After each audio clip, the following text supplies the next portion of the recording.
mulutnya kan makin lebar gitu kan. Aku langsung situ dada aku langsung kayak sesak, aku langsung lari naik tangga. Dan pas aku naik tangga, aku posisi masih ngeliatin dia nengok kayak gini kan, dan dia makin ngeliatin kayak gini. Dan at the end aku nggak ngerti deh, itu matanya gitu bener-bener kayak kosong gitu, yang tadinya adem merah. Ada aku di sini. Terus bareng lo. Ih, serem.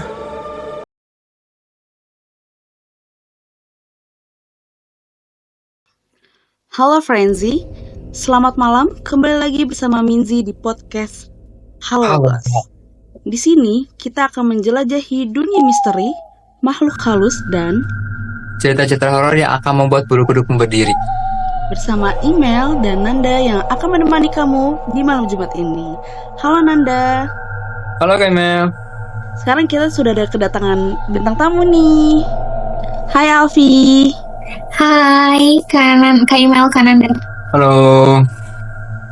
Oke, hari ini kita kedatangan bintang tamu yang sangat spesial banget nih Nanda.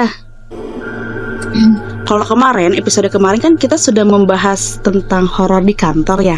Kira-kira kalau Neng Alfi ini ada cerita horor apa nih? iya di lingkungan pesantren sih Kak. Jadi malam ini kita akan menceritakan tentang kisah horor di pesantren. Oke, kalau begitu mari kita dengarkan ceritanya. Terima kasih Kak Email waktunya. Aku mau ceritain tentang pengalaman pribadi aku sendiri. Di awal mulanya karena aku sendiri tuh nggak percaya ya sama makhluk astral yang nyata dilihat dengan mata gitu. Jadi waktu itu aku tuh lagi nggak ke kelas malam. Jadi aku ceritain dulu. Jadi kalau di pesantren itu ada kegiatan kelas malam. Jadi selain di pagi hari sampai waktu zuhur, terus kita break makan siang dan lain-lain. Nah, malamnya itu kita lanjut belajar malam. Nah, saat belajar malam itu aku tuh nggak ikut ke kelas waktu itu karena lagi diare kalau nggak salah aku tuh. Jadi aku nggak ikut ke kelas malam, dan akhirnya di kamar itu ada sekitar 3 orang, dan salah satunya aku. Itu tuh memang kita lagi sakit. Jadi kalau memang sakit dan berhalang untuk jadi masuk ke kelas, ya udah kita tetap stay di kamar. Nah, saat itu 2 orang teman aku ini tuh kayak lagi ngobrol gitu satu kamar kan. Mereka tuh sedang membicarakan kayak cerita tuh mereka tentang kalau di sini. Jadi kalau di kamar itu, nama kamarku tuh Brand Bosnia. Disebutnya itu gedung Bosnia. Jadi kayak nama-nama gitu deh, nama-nama negara kali ya. Ya udah kayak gitu. Terus mereka lagi bicara nih. Terus aku kan di masih satu kamar, cuman nggak bareng mereka berdua ini. Terus mereka tuh sedang membicarakan tentang nggak boleh loh ngucap bau jengkol di daerah di kamar ini, intinya di gedung ini, di gedung Bosnia ini. Terus temennya nanya, aku kayak ngedenger nyimak mereka ngobrol apa gitu. Emang kenapa?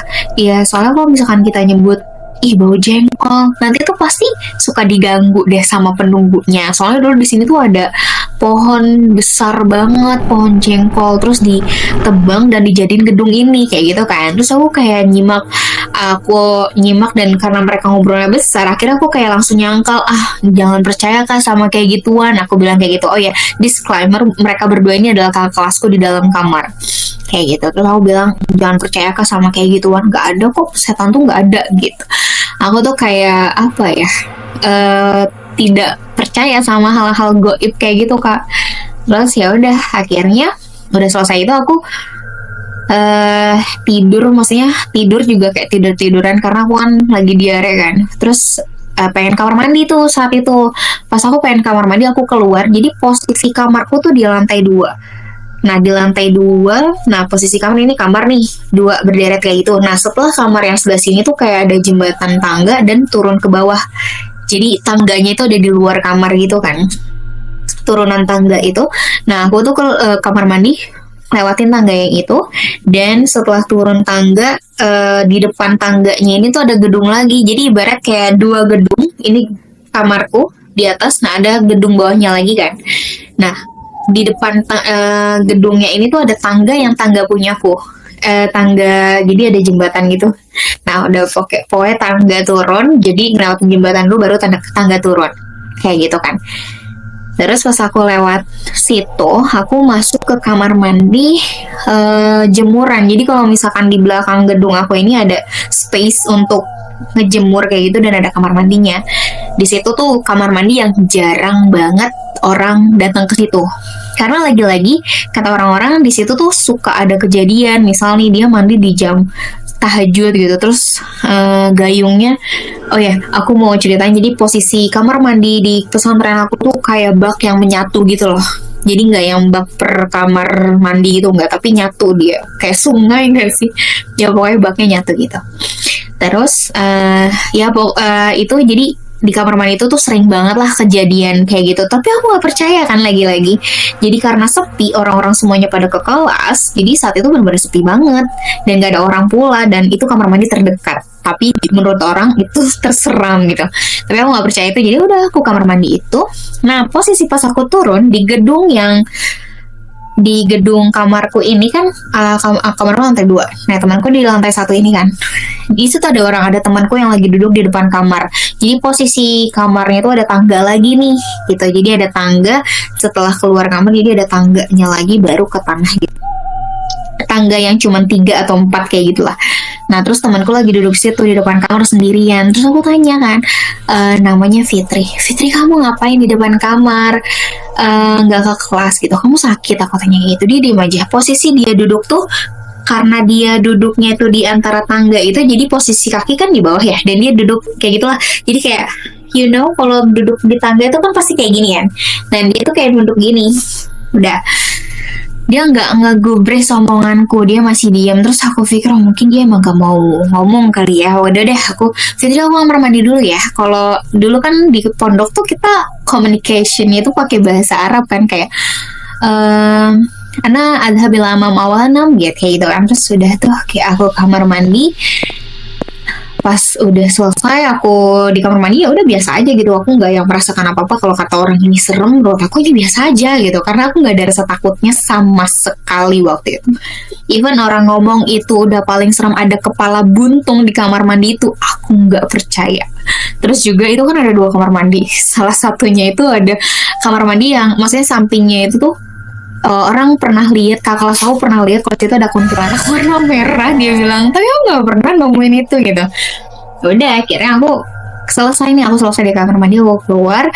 Otomatis karena ini kan gedung aku, nasi Fitrinya tuh di sini, dan posisi kamar mandi di sini, jadi aku kayak jalan ngelewatin depan dia. Nah dia masih ada di situ lagi.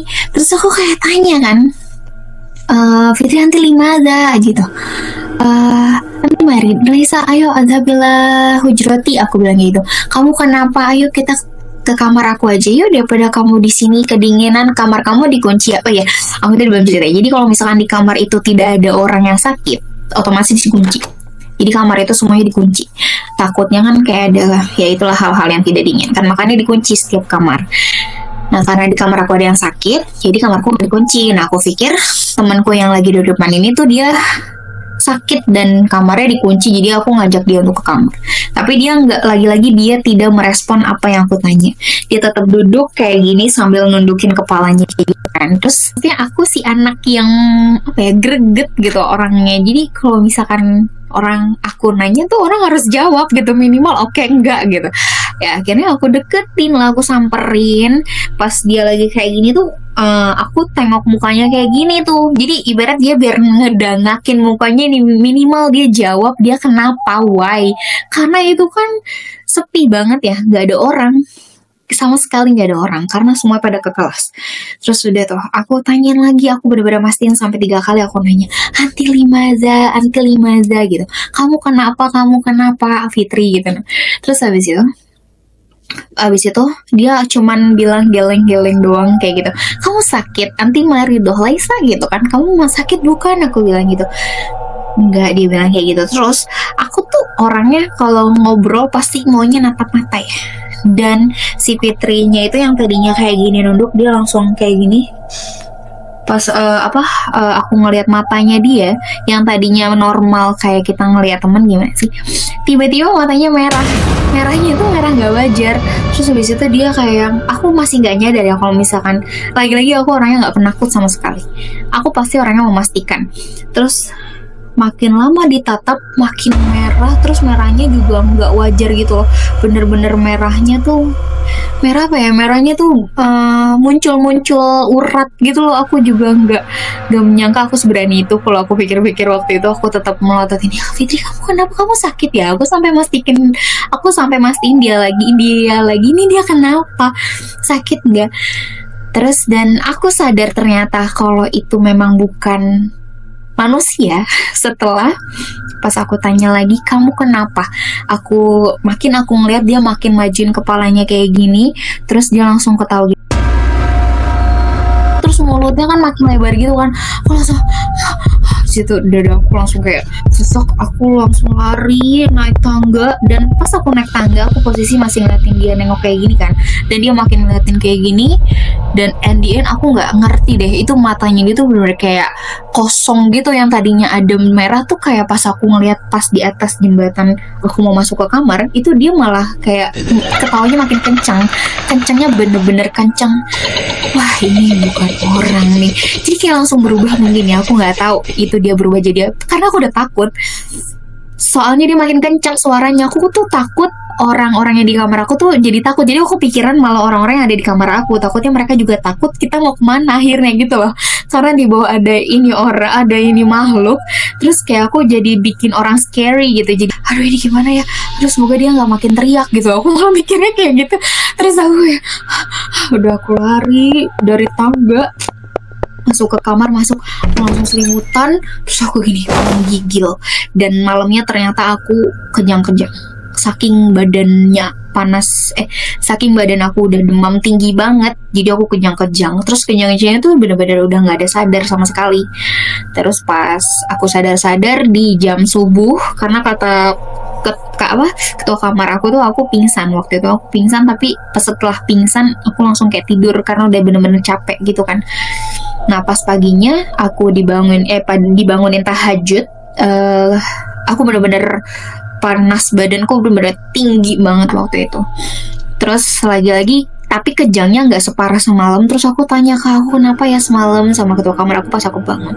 Ya kamu tuh kenapa, justru kan aku mau tanya, kata ketua kamarku gitu kan, kamu kenapa, kamu kejang-kejang banget loh semalam. Terus ini kamu makin tinggi lagi badannya, kenapa sih? Ya aku ngeliat semalam tuh di depan kamar bawah tuh ada temanku, dan aku pikir dia tuh Fitri gitu, tapi kayaknya bukan, aku bilang kayak gitu. Terus siapa namanya Fitri, udah nanti coba aku tanya deh ke ketua kamar yang di bawah, itu beneran Fitri atau bukan kayak gitu. Terus pas ditanya, dikonfirm nih sama ketua kamarku, ternyata Fitri tuh ada di dalam kelas saat itu. Jadi Fitri tuh sama sekali nggak ke kamar, dia bener-bener di dalam kelas. Dan temennya itu konfirm ulang, temennya itu kan pasti teman aku ya, itu ngejengukin kan ke kamarku karena waktu itu aku bener-bener udah sakit banget, paginya aku nggak ke kelas pagi. Terus aku ya gitu ditengokin lah sama temanku, kamu kenapa, emang semalam aku ngeliat Fitri, aku bilang kayak gitu.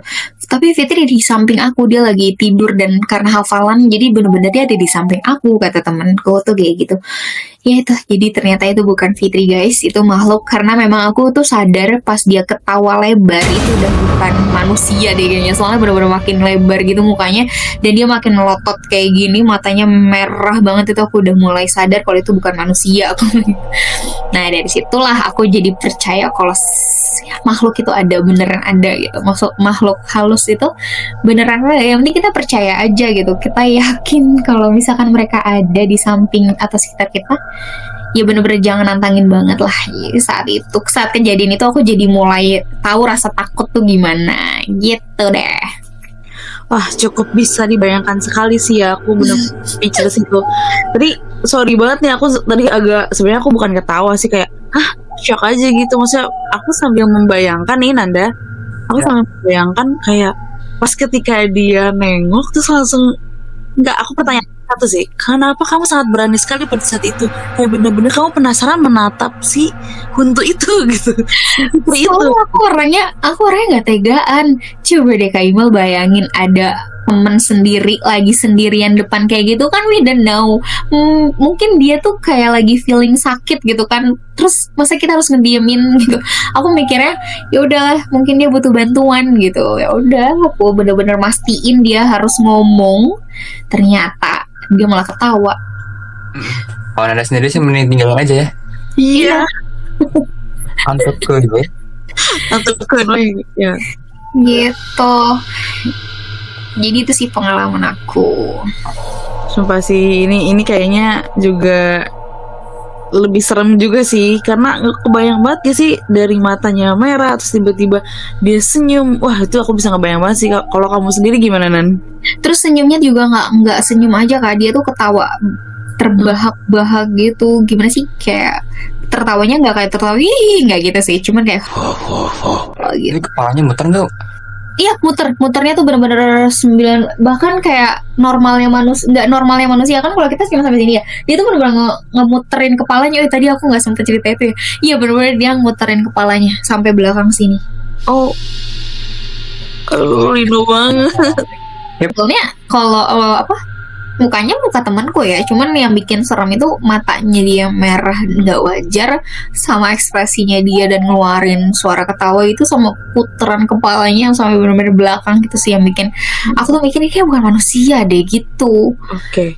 Kan tadi Kak Alfi sempat bilang ya, sempat sakit, sempat kejang-kejang. Itu Iya. gimana tuh? Itu kira-kira sekitar berapa hari dan gimana sembuhnya pada saat Oh itu? iya, sebetulnya dari situ tuh aku ada maksudnya dari kejadian itu aku kan sakit panas sih, benar-benar panasnya tinggi banget sampai kejang-kejang gitu. Nah paginya aku nggak ke kelas itu aku dijemput sama mamaku, dan sampai rumah tuh benar-benar itu continue banget sakitnya sampai 7 hari. Itu panasku tuh kayak ada timing saat naiknya bener-bener naik panas banget gitu, tapi ada kadang reda, tapi itu bener-bener selama 7 hari sakit kayak gitu. Dan setelah itu aku divonis sakit liver gitu. Jadi aku pernah sakit liver saat itu karena penyakit hati, kan liver itu hati ya, karena mungkin hati aku terlalu berani kali ya, dan nggak percaya sama hal kayak gitu. Jadi Allah kasih aku penyakit hati gitu. Ya mungkin kalau misalnya kita cari make sense-nya, nggak make sense gak sih? Maksudnya dari kejadian itu seperti itu ya. Tiba-tiba sakit liver. Tapi memang sebetulnya kalau misalnya dipikir-pikir ya, aku anak yang hidup sehat ya menurut aku ya. Standar waktu itu kayak aku selalu minum air putih, aku nggak pernah makan makanan yang aneh menurut aku, kayak SS juga aku nggak yang. Jadi kalau misalnya dipikir aku kena liver tuh kenapa, maksudnya sakit apa tuh, aku juga bingung. Makanya kok tiba-tiba aku liver ya kayak gitu. Kalau misalkan dipikir kan kalau liver tuh penyebabnya bisa jadi karena dia kurang matahari. Kalau dipikir kurang matahari, aku setiap hari itu ke kelas itu pasti terpancar sinar matahari gitu kan. Itu kayak nggak mungkin banget. Terus penyebab liver tuh apa lagi ya? Apalagi hayo kan Anda. Apa ya Kak biasanya ya? Kurang minum air putih. Aku sering banget minum air putih. Ayo kan Anda. Apa aja dong itu? Kenapa? Enggak. Kalau gitu mah gak tahu. Iya, maksudnya kayak aku normal-normal aja sih, dan aku sering banget minum vitamin waktu itu. Jadi penyebab aku sakit liver karena aku sendiri itu aku juga nggak tahu, ini aku salah makan di mana ya.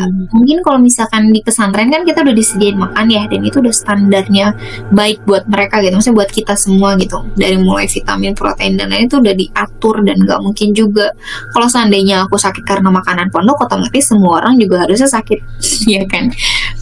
Ya itu semua yang mondok di situ. Jadi tidak ada penyebab karena diri aku sendiri sih, setelah aku pikir-pikir kayak gitu. Dan mungkin karena Kak Afi merasa kayak kayaknya aku tuh nggak percaya sama hal yang kayak gini. Masih ada nggak sih yang kayak gini gitu. Betul sebetulnya Kenapa Nanda? Makanya dicobain sama Kak Alfi kemarin itu. dicobain. Aku nggak dicobain kan Anda? Maksudnya ujiannya. Oh, jadi Langsung juga dicoba. ingin aja ujiannya benar. Iya setuju. Soalnya memang Betul. iya, dan kebetulan kan memang mbah itu nenek ya. Nenek aku tuh yang apa ya? Yang bisa apa maksudnya karena beliau mempelajari ilmu-ilmu al-hikmah kayak gitu ya, jadi mereka bisa tahu ini anak kenapa nih kayak gitu. Mungkin nggak yang tahu banget tapi ya itu. Jadi kalau kata mbakku, aku ini memang itu penyebabnya karena kamu itu nggak percaya dan nggak ada rasa takut, makanya Allah kasih kamu ujian di penyakit liver ini gitu kan. Itu kan jadi kamu ibarat dengki tuh, kamu nggak percaya sama makhluk kayak gitu kan, itu sombong ya tandanya kayak gitu. Memang kita harus percaya sama yang gaib-gaib seperti itu ya. Iya betul. Bukan berarti kita juga membuat diri kita tuh jadi Takut iya. takut hanya tetap kepada Allah Subhanahu wa Ta'ala. Masya Allah. Gimana Kak Nanda cerita horor ini? Mungkin Wah, ini beda sih bedanya itu. Kemarin ini beneran seru juga sih. Pertama kali juga dengar kayak gini. mungkin memang kalau di pesantren itu rata-rata banyak ya sebenarnya kisah-kisah horor seperti ini gitu ya. Iya. Mungkin ini salah satunya Kak Alfi yang benar-benar mungkin sampai saat ini kalau aku di posisi Kak Alfi itu wah sangat memorable sekali sih pasti sampai saat Pasti. ini pasti. Soalnya aku sendiri nggak percaya sama yang kesurupan. Jadi justru aku dulu pernah satu kamar sama yang dia tuh sering banget kesurupan. Tahan dulu, ditahan dulu nih Frenzy. Mungkin cerita-cerita pesantren itu pasti akan banyak banget ya Nanda. Ya betul kayaknya. Ya mungkin Kak Alfi nanti bisa next lanjut ke part 2. Oke Kak Imal, siap. Oke, gimana nih Nanda? Kisah horor malam ini? Wah, malam ini seru banget sih ini. Ceritanya bener-bener bikin kita merinding ya Kamel ya. Iya betul sekali. Mungkin kalau Frenzy punya pengalaman seperti Kak Alfi ini bisa nih tulis-tulis di bawah di kolom komentar kita ya Nanda ya. Go. Oke, sebelumnya terima kasih ya Kak Alfi. Kita next lanjut part 2 ya. Oke siap Kak Imal Kananda. Oke. Baik, oke Minzy, dan begitulah kisah episode untuk kali ini. Sampai jumpa di malam Malam Jumat Jumat berikutnya. berikutnya di Halo Guys. Serem.